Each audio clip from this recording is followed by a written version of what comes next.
Alright, continuing where we left off from Tulsa, heading westbound on I-44 is Oklahoma City.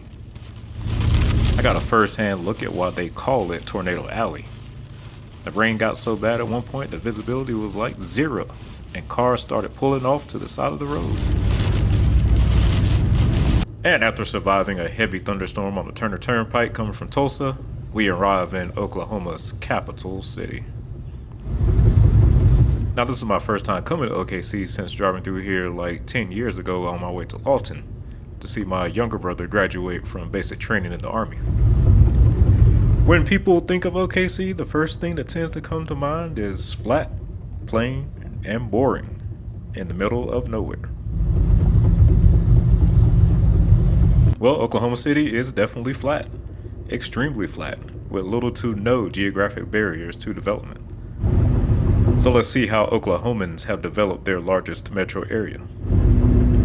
For the first 4 nights in the city, I chose this Wingate Hotel over near the airport on the western side of town. A very basic facility, nothing crazy nor spectacular here. I didn't care too much for the surrounding area either, but the price was right. What I will say about this property is that if you need to actually get some work done, then it's not the place. The Wi-Fi was anemic, and you'll struggle just to stream YouTube videos in 720p, let alone actually upload 4K content like I do on my other channel. And the connection itself struggles as well. My iPad couldn't really maintain connection here, so I already knew that I'd have to find somewhere else to work while I was in this spot.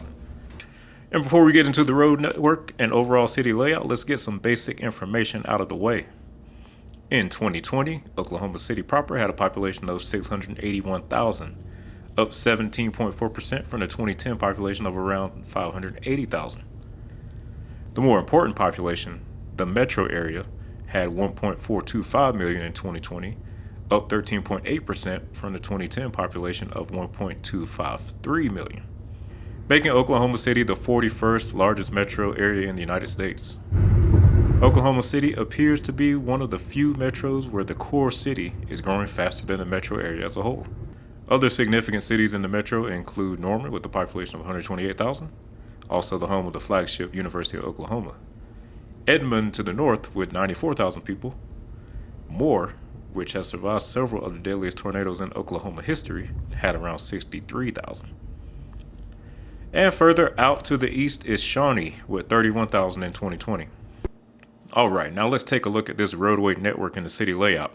The primary east-west highway serving Oklahoma City is the Transcontinental Interstate 40, which to the west takes you to Amarillo, Texas, and to the east lies Little Rock, Arkansas. I-40 is clearly the busiest roadway in the area and carries 4 to 6 lanes throughout most of the area, except for a wider portion on the short concurrency with I-35 near downtown. It also connects the city with Shawnee to the east. I-35, the main north-south roadway, provides connections to Dallas-Fort Worth to the south and Wichita, Kansas to the north. It carries 6 lanes in the southern suburbs around Norman and Moore, drops to 4 lanes after the I-40 concurrency, before becoming a 6-lane roadway once again on its concurrency with I-44 to the northeast. Its auxiliary route, I-235, travels on a more due north path through the city, known as the Centennial Expressway. While the I-235 designation ends at I-44, the freeway continues as US 77 up to Edmond. Then, of course, is Interstate 44. It enters the area from the east as the Turner Turnpike and becomes a free interstate on its concurrency with I-35, before making its own solo path northwest of downtown and passing by the Will Rogers World Airport. As you leave the city, it takes a southwestern turn and becomes the tolled H.E. Bailey Turnpike, providing a connection to Lawton and speed limits of 80 miles per hour. Other major roadways include I-240, which provides a southern loop for I-40 with the John Kilpatrick Turnpike. The John Kilpatrick Turnpike provides a northwestern loop around the city, connecting various outlying areas, and is pending the I-344 designation. And further east is the Kickapoo Turnpike, which now runs between I-40 and I-44. It is pending the I-335 designation, and long-range plans call for it to loop back to parent I-35 all the way down in Purcell, creating a new bypass for long-distance traffic to completely avoid Oklahoma City in the future. Even though Oklahoma City is busier than Tulsa, I didn't really encounter anything too bad outside of wrecks or construction zones. But at rush hour, I found the I-35 between downtown Norman is what you'll have to watch out for at times, which makes sense given the suburban populations in that direction. I-44 can have moderate congestion around that time as well. But at the end of the day, stopped or bumper-to-bumper traffic is rare in the OKC area.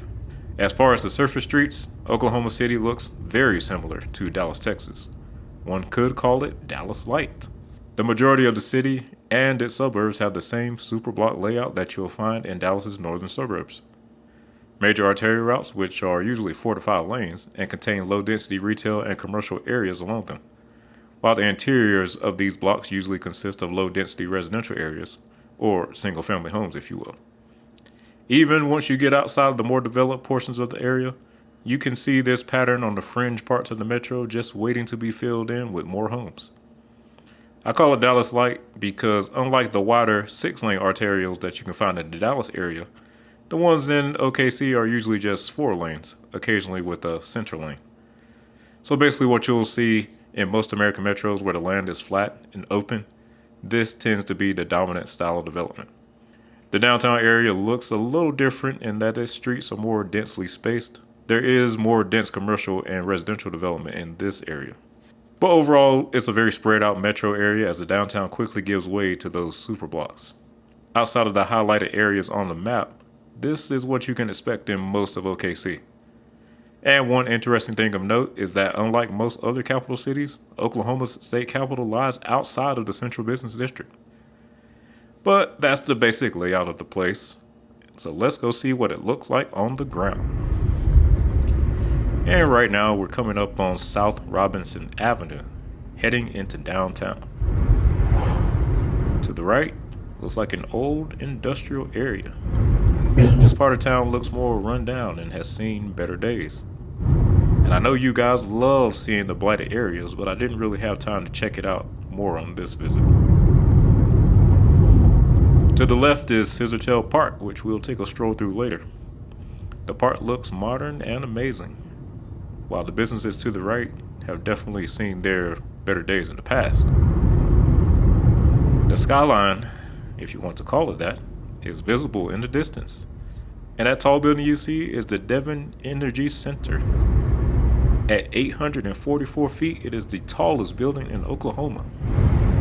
And not only that, but surprisingly, it is taller than any building west of Oklahoma City until you reach the California coastal cities and Seattle, Washington. Yep, it's taller than all of the buildings in Denver, Phoenix, and Salt Lake City. Also of note is that up until this tower was completed in 2012, all 4 of Oklahoma's tallest buildings were actually located in Tulsa, not Oklahoma City. Now you see that as soon as we cross over Interstate 40, things get a lot brighter, a lot cleaner, and a lot shinier. To the right is the Oklahoma City Convention Center. And then up next is the Paycom Arena, home of the Oklahoma City Thunder. Now this area looks great, so you can see where the city has been investing its money. The city has a streetcar running along some of the streets, and if I recall, is free of charge, making it easier for visitors to get around the downtown area. Then this area here around Oklahoma Avenue is what's known as Bricktown. And the road is, unsurprisingly, paved with bricks. There's a canal that you can walk down, plenty of bars, restaurants, and other entertainment. And I'm also told that this is the primary place for Oklahoma nightlife, though I didn't take part in that while I was here. And here is the Chickasaw Bricktown Ballpark, home of the city's minor league team, an LA Dodgers affiliate, and is pending a new team name. This area had a few more people walking around than the more quiet main part of downtown. The residential areas near Bricktown appear to be dominated by many of the newer luxury branded condos and apartments that you see popping up around many American Sunbelt cities. And Bricktown is also where you can find Oklahoma City's Amtrak station. The line runs south to Dallas-Fort Worth, but there are no connections north into Kansas. And before leaving the city, I had to check out the state capitol, of course. In Oklahoma City, it's further out from the core city, so we had to go down 4th Street and up Lincoln Boulevard. The Capitol has its own mini little neighborhood, as you can see on the map, and surrounding it are most of the state level courts and offices. It was a Saturday, so everything up here was pretty dead as expected.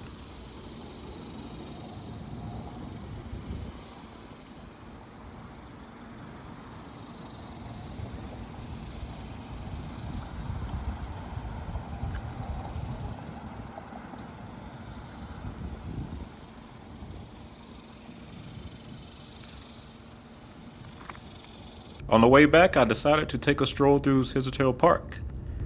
I was on I-40 and saw this crazy looking structure overlooking the highway, so I just had to go check it out on foot. The park is split into 2 sections on different sides of Interstate 40. It's a total of 68 acres and costs $168 million to build.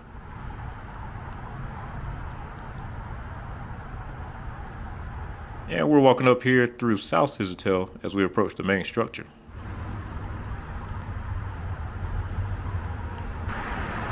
Look at that beauty.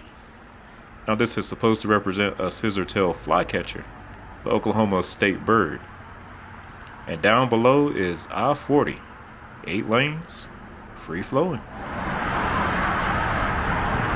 And that bridge over there is Robinson Street that we drove into downtown on earlier in the video. One thing I did notice was all these locks that it looks like people have attached on here. Not sure what they're for. Maybe someone local to the area can inform me on what the purpose is. And there were tons of them on both sides.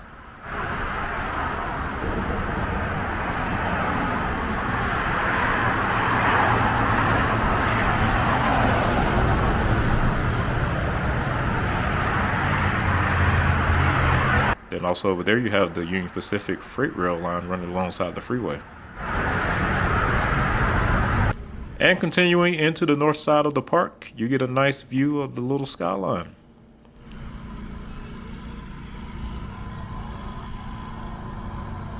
Looks like the kids are out having a bit of fun, cooling off on this hot summer afternoon.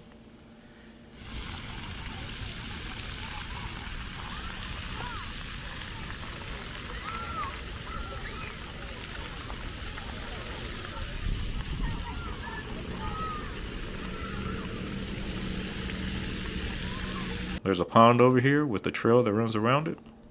And overall, this is a nice, cool little spot. I'll say it's money well spent by the city.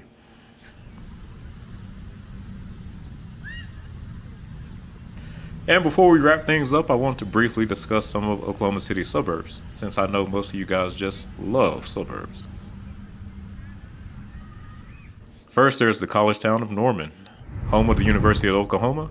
With over 32,000 students, it is the largest in the entire state. The university completely dominates this town, so you're going to see references to the school all over. It's also the largest employer in town with over 11,000 people working for the university. In Norman, you're going to get what you usually can expect from most college towns. A nice and somewhat lively little downtown first off. This is Main Street. Plenty of restaurants, art galleries, and other small businesses. And downtown Norman is no new creation. Some of these structures are among the oldest in the entire state.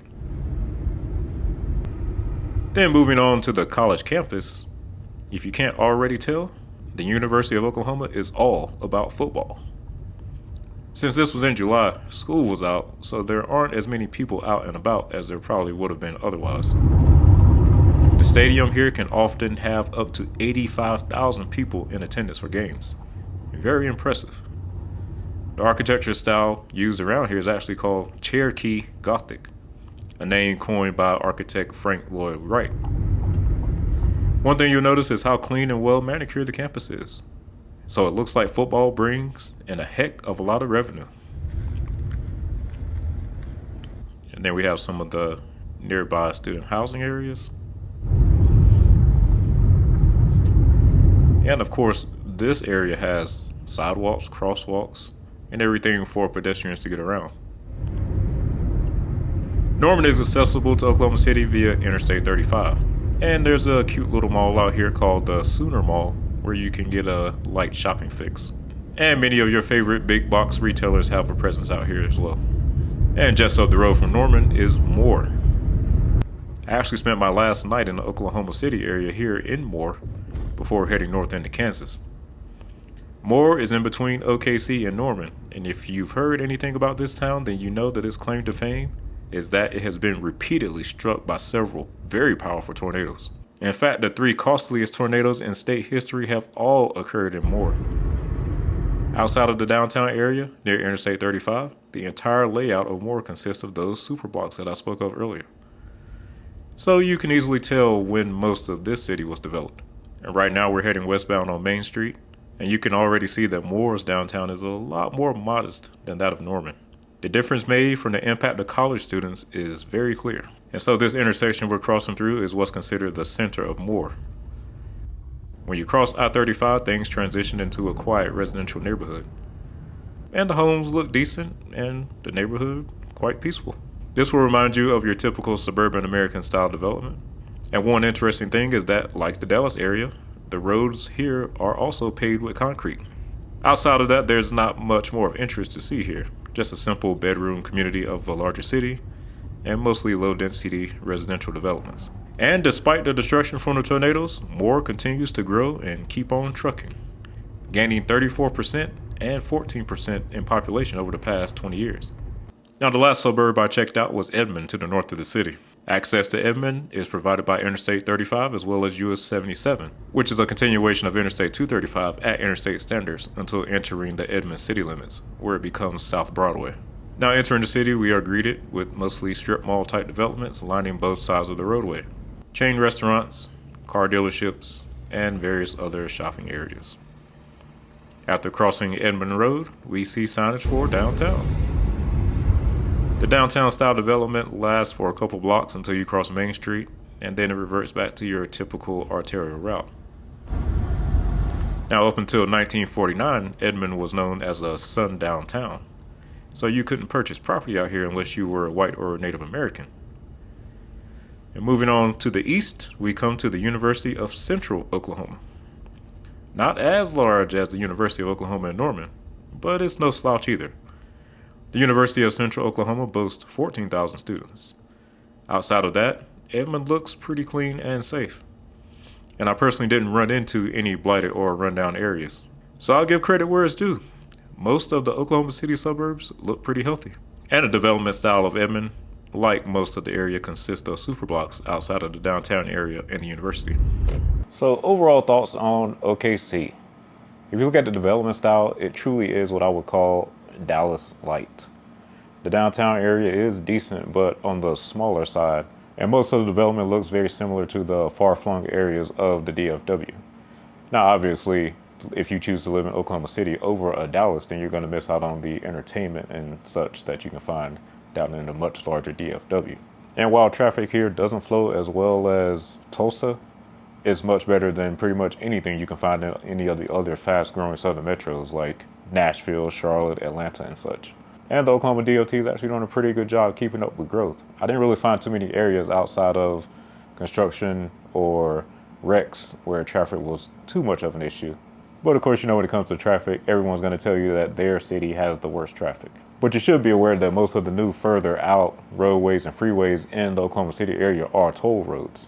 So you need to have that transponder if you plan to live way out in the suburbs. And for my transit crowd, OKC, like the rest of the Sun Belt, is going to require you to drive to most of your major destinations on a regular basis. And as we saw in the video, most of the far-flung developing areas of the metro have that super block pattern that you can find around Dallas. So you already know what this place is going to continue to look like. So don't move here, complain about walkability. You have been warned. In Oklahoma City, you need to drive. But overall, I would say Oklahoma City is like a more peaceful, less stress version of the DFW. You can really cruise around here and just be relaxed and at ease for the most part. Now, as a single man, if I were going to move to OKC, from what I saw, I would probably choose one of the townhomes, condos, or newer apartments around the Bricktown area, it looks like over there you can walk to a few things, but you're still going to have to drive to a lot of the amenities that you might want on a regular basis. Now, if you have a family and you're looking for suburbs, I would probably recommend Edmond. Norman has a nice downtown, but with that large college student population, you're not going to get much peace around there because college students aren't exactly known for being peaceful. And Moore had a more modest downtown, and it was quiet, but my problem with Moore is that for some reason that town keeps getting struck over and over by tornadoes. I don't know what it is, but I probably will plant my flag elsewhere. So when it comes to Edmond, you're north of downtown, you have your own nice, quaint little downtown, and you have not one, but two roads to get in and out of the city. You have I-35 if you're in the eastern part of Edmond, and you have US 77 if you're in the central or western part of Edmond. That's how I would do it if I were to move to the area. You don't want to go to a Thunder game and have to sit in a ton of traffic on 35 when you're trying to leave, do you? And up next, for the last city in Oklahoma, we're going to take a trip down to the depressing military town of Lawton. Now that's going to be interesting. So stay tuned and I'll see you on the next one.